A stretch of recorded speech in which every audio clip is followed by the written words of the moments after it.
Bonjour, je suis la sœur Marie. Je vis à Paris, exactement en Normandie. J'ai eu une délivrance, j'avais très mal aux côtes et j'avais mal à la poitrine. Et mal aussi à la gorge qui me faisait beaucoup tousser. Et je regardais un direct de Papa Tony Silas et il a parlé de ça et je saisis. Ce jour, il a parlé de la personne qui avait mal aux côtes, la poitrine et qui avait les finances bloquées et quelqu'un était un supérieur, ça venait d'un supérieur et son entreprise était bloquée. C'était moi. Donc j'avais saisi cette parole. J'ai eu ma délivrance, j'ai été guéri de cette douleur de côte et de poitrine. Donc je voulais rendre témoignage et faire aussi mon don. Merci. Soyez bénis. Bonjour mes frères et sœurs. Ce message aujourd'hui, c'est vraiment pour rendre gloire à Dieu. Je suis la sœur Cocotte. Je témoigne aujourd'hui la grandeur de Dieu dans ma vie, car ce que Jésus a fait dans ma vie, personne ne pouvait le faire pour moi. Je me sentais très mal pendant presque une semaine.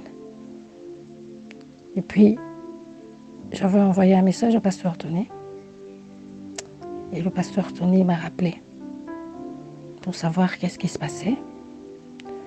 Et je lui ai expliqué comment je me sentais et il a prié pour moi. Le lendemain, il m'a rappelé pour savoir comment j'allais. Je lui ai dit que c'était vraiment de mal en pis. Et il m'a dit, ben voilà, je vais encore prier pour toi.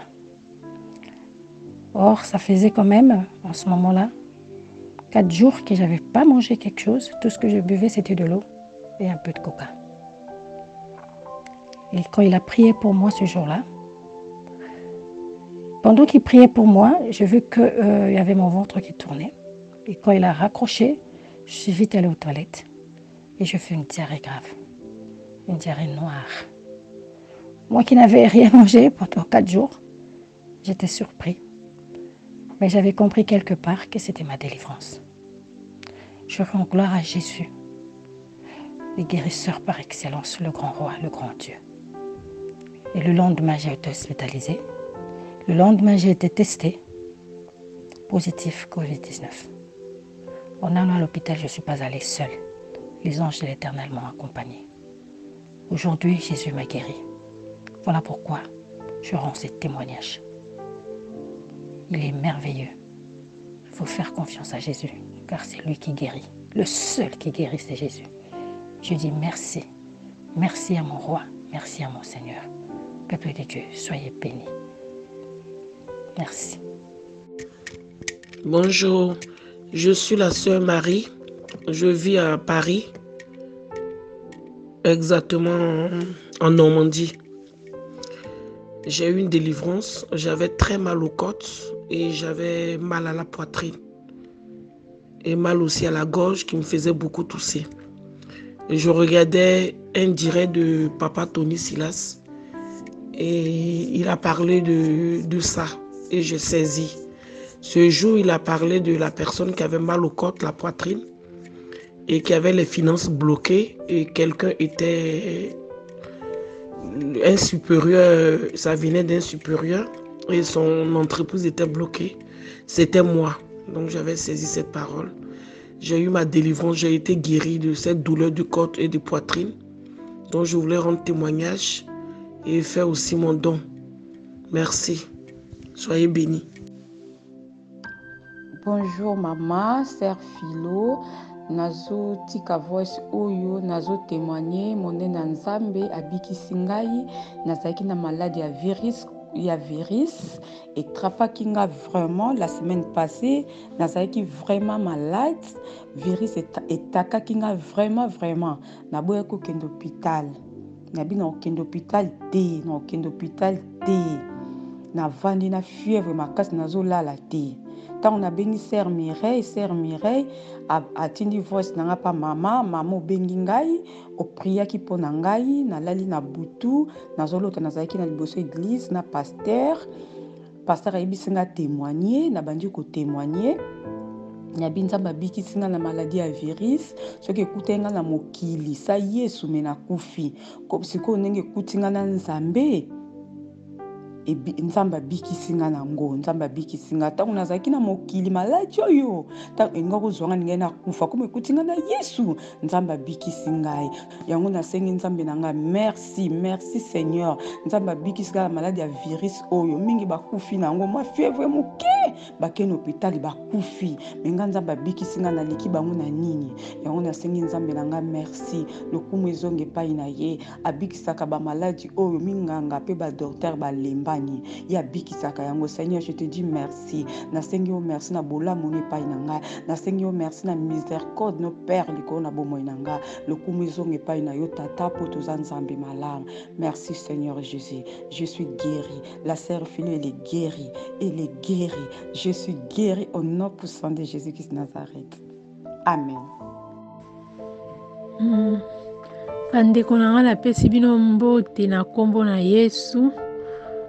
En fait, ezalaki les premières mercredi nazalaki nanga bien toute la journée tokomika na pokwa avant prière et banda avant on dirait que banda ya papa vers 18h boye na bitin ndoka neti mwa mutu pasi mais nazalaki bien na bitin mutu pasi esa nga mal à l'aise na mila dafalgan comme ça na landa prière nanga calme avant tir pesala nga na mila dafalgan et nayoka nanga bien après là na meli pe dafalgan bien le jour ngo wana na les premières après 30 minutes na uti ko melango na bitin fina ki no bon de la prière à 18h programme à papa ninga pesa ki ya ba prière neto bondela na kiepe na chambre na bandi ko bondela na zaki akufuka mana bondeli na kome mpa na katikati na yoki diku kati nanga na yoki bien te na komo yoka neti pe mezo kata na ka l'air na zana ko bondela wana na komi ko kanga mbala moko maloba nazo ko kasu ko bimisa maloba te ni nazalaki ko loba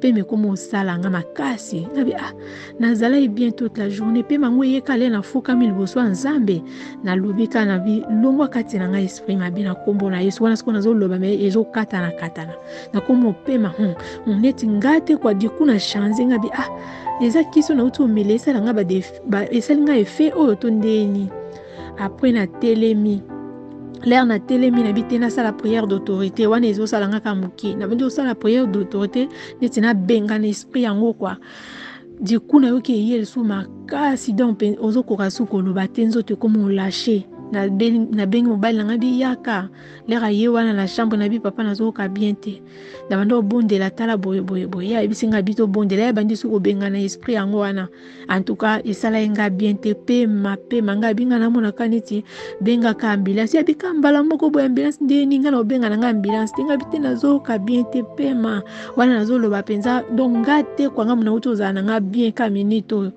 ngabi malade eza malade yango oyo enga na bima na libanda te mutu kenda osala bakourse malade yango oyo boye diku boye ndenge nini na komo yoka ba palpitation makambo ebele mbala moko na nzoto na vandi prière papa pe bandi na bise na lobaka malembe na bitela ngata prière papa na télé na banda olanda malembe le ratie prière papa na bandi ko landa pe ma vraiment nazo ko kate zo kata na vraiment na bise na komo loba na motema na bi Nzambe na uti na présence no so ikali wa ngo pe za la volonté no mena ndimi te ndenge nazalaki ko bele na kombo na yo liwe ko ya ko memanga ka bwe nazo bele la kombo na yo na yebi ke diable c'est menteur bo bangi moko ko moyela nga kwa na ko banga dikuneti ya liwanga bitena banga te Nzambe longola bo bangi wana motema ka pona lo basute na banda yo pema bien te mena swana na lo bana motema na ko mo sambela kana bi Nzambe biki sangai Jésus sauve moi na lo baka na motema mekuna matoi na nga nazo ka prière à papa dikuna yo ka papa zo lo ba makama ba complot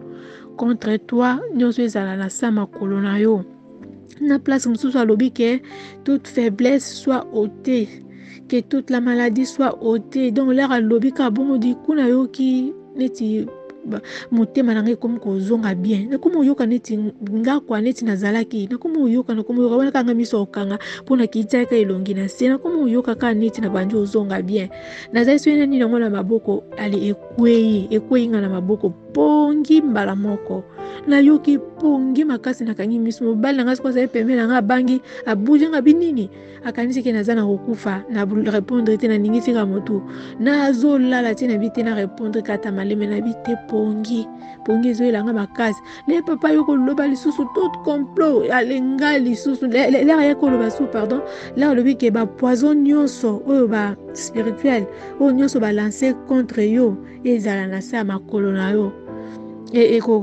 ekolonga yo te na yo oyoka lisusu pongi nayoki neti eloko moko ebimi kati na ngai nayoki pongi soko nayoki likungai nazalaki kwa nazongi mbala moko na ndenge nazalaki nayoka su pema te na bandi siko kaka kolala en bref na butu siko le naye kolala namoni siko papa neti tozalaki na église na ADV bazopesa bato basainte bamela siko ngabi angaki emela nanga communion le nakomi liboso papa apesi nga communion na meli ayebisi nga omoni zwa communion oyo mela yango eloko wana esalaki yo oyoka yango lisusu te mela yango vraiment bien na nkombo na Yesu na bandi kotafuna yango nazotafuna après na yo kosotuka na ntongo na yoki mpe bien nalamuki ndenge nazalaki normal me navandi na bi te nabenga ta mama paster ayebisa papa makambo oyo elekele nga lobi comme ça babondela mpo na nga nde naye kotelefone mama abi te tobondeli na mama nazalaki bien nazalaki na rime te kosukosu te me du couleur tozobondela na mama nakomi obimisa bakrasha ebele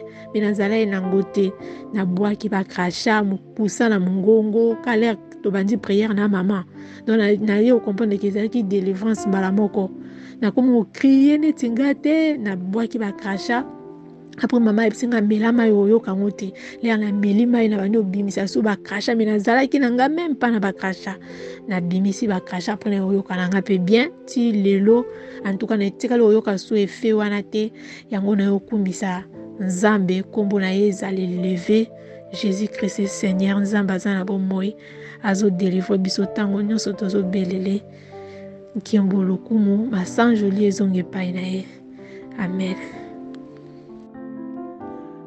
Bonjour Papa Tony, nalingaki na témoigner mpona makambo nzambe asali na bomoi na ngai.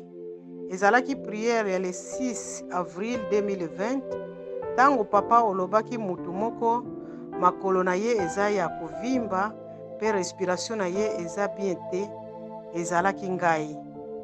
Na mokolo yango kaka nayokaki bien papa, respiration eza bien sikoyo, douleur na makolo eza lisusu te, me kovimba eza nano.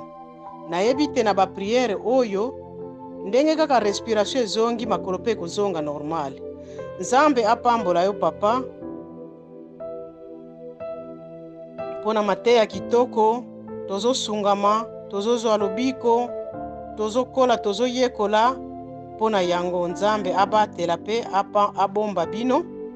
Ngai papa nani navandi na Allemagne. Nzambe apambola bino elongo na mama, elongo na pasteur Pepe. Alléluia bana nzambe.